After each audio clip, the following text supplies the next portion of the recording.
Hello and welcome to Charlie's Desk. Thanks for tuning in. Today on the desk, I have a Brailler called the Banks Pocket Braille Writer.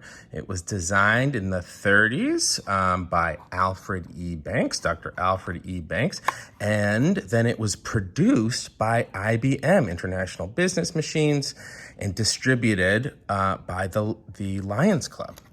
So yeah, a couple cool things going on there in the history, but let me just describe this little thing. It actually does fit in pockets, large pockets. It fit in some jeans back pockets, and then the pocket of this chore shirt that I wear. The best way to describe it is kind of like the size of your standard sandwich. I mean, it is like 2 pieces of bread thick, and it is red, sort of powder coated metal on the top and sides, and then where the keyboard is, there's a gray metal plate, and there are black keys that are splayed out for the 6 dot entry keys, and then a little space key oriented perpendicular to those keys at the bottom.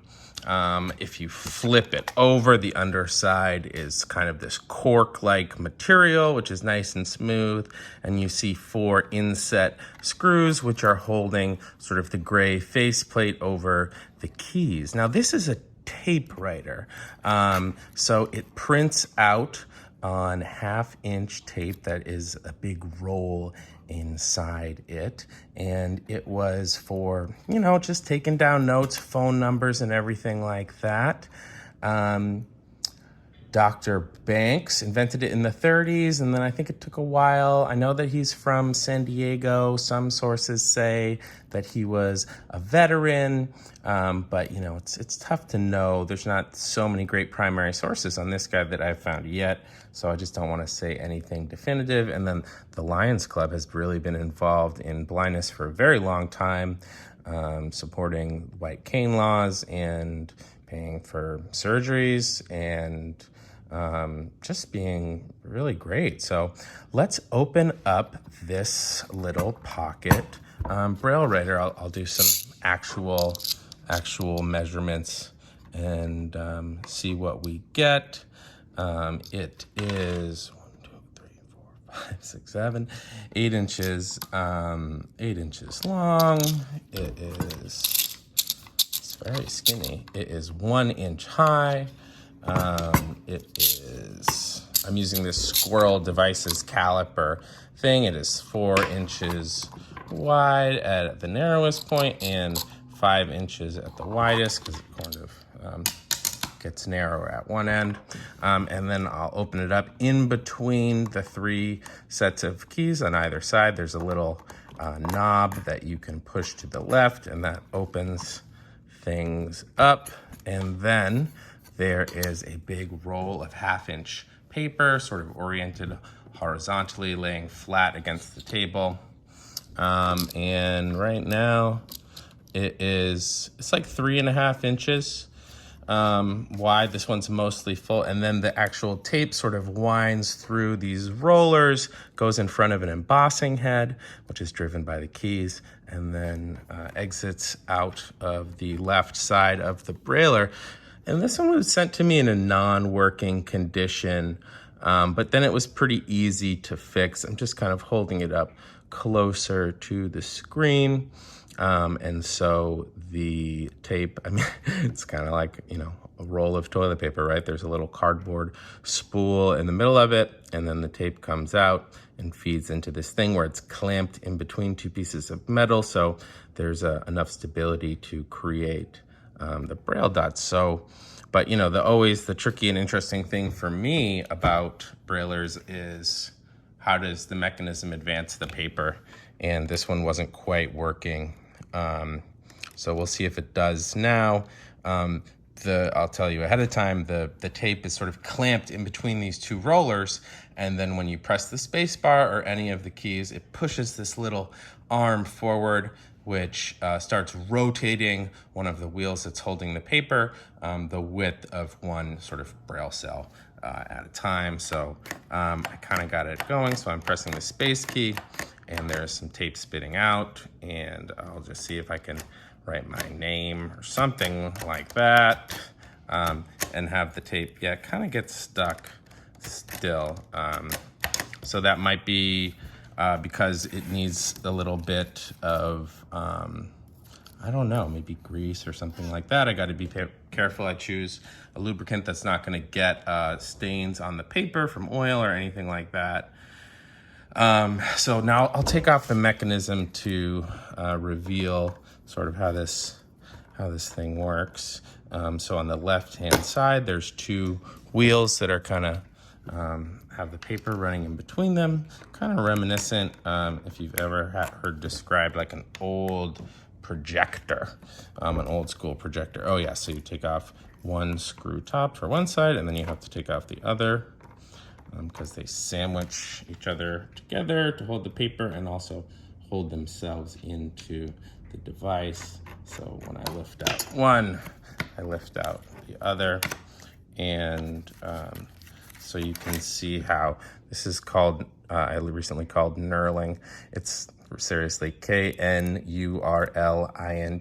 It refers to the texturizing that they did to the metal to sort of cross-cut these little, they kind of look like little eyes or little like spools, and they come together. I'm sort of bringing them across each other so you can hear that texture sound that's going on. And then on the underside of the big one, there's the little sprocket that has teeth and that the little arm pushes against to slowly rotate this little thing each time you make a character, and the paper is sandwiched in between them. And then I'm gonna hold up the camera close enough to maybe see what happens. So there's this like, oh, it's really looks like more of like a little hook or a hand that just reaches out and then pulls down on where that little sprocket goes. And the reason why it was broken is that was just shifted out of place. So I just kind of listened to the Brailler a little bit and was like, all right, well, what do you need? And yeah, that was it. So I'll try and get it back in without messing it up. I gotta grab a little tool for that from my iFixit kit, which is pretty useful. It's like a little plastic thing with a hook, and yeah, so that one will go in first. You know what, I'll take out the tape because that's just creating a problem. Yeah, so, and then one wheel goes in, and then, oh wow, it's always a little bit more challenging to take it apart, to put it back together than it is to take it apart. Classic scenario. Okay, cool. Yeah, so I'm just messing around trying to get these together without, get one in. Oh, okay. They need to enter kind of at the same time actually to make it work. So that's why I am taking a little bit of time to do this. Oh, okay.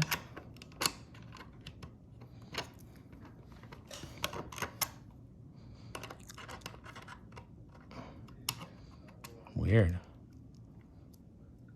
You know, sometimes things work in rehearsal and then you try and do them and they don't work in real life, which is sort of a good lesson. Oh, I get it.